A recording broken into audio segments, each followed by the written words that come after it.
கோவையை அதிர வைத்த வடம். ஜல்லிக்கட்டு காளையுடன் தியேட்டருக்கு வந்த ரசிகர்கள் உற்சாகம். நடிகர் விமல் நடிப்பில் ஜல்லிக்கட்டு மற்றும் வடமாடு விளையாட்டை மையமாக வைத்து உருவாகியுள்ள வடம் திரைப்படம் இன்று கோவையில் பிரம்மாண்டமாக வெளியானது. இந்த படத்தின் வெளியீட்டை முன்னிட்டு கோவை ரசிகர்கள் செய்த செயல் அனைவரையும் வியப்பில் ஆழ்த்தியுள்ளது. வழக்கமாக திரையரங்குகளில் ரசிகர்கள் தாரை தப்பட்டை முழங்க பாலாபிஷேகம் செய்து கொண்டாடுவது வழக்கம்.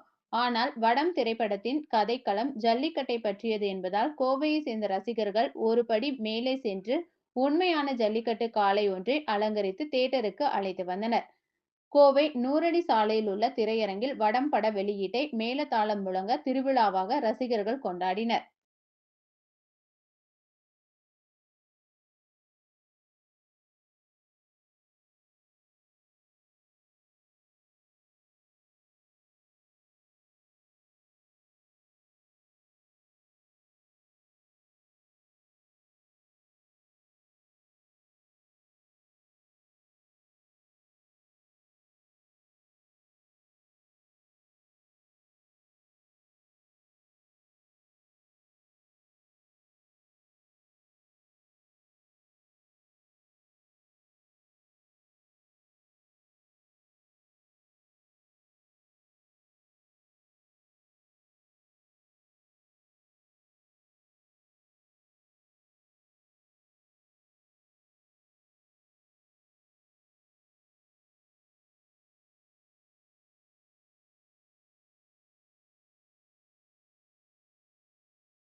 வடம் படம் விமல் அண்ணா ரொம்ப நாளுக்கு அப்புறம் நடிச்சிருக்காரு.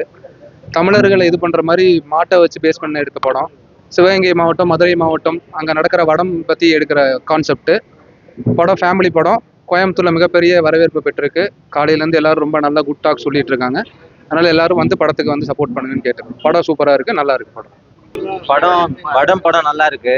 விமல் அண்ணா ரொம்ப நாள் கழிச்சு அந்த கலைவாணி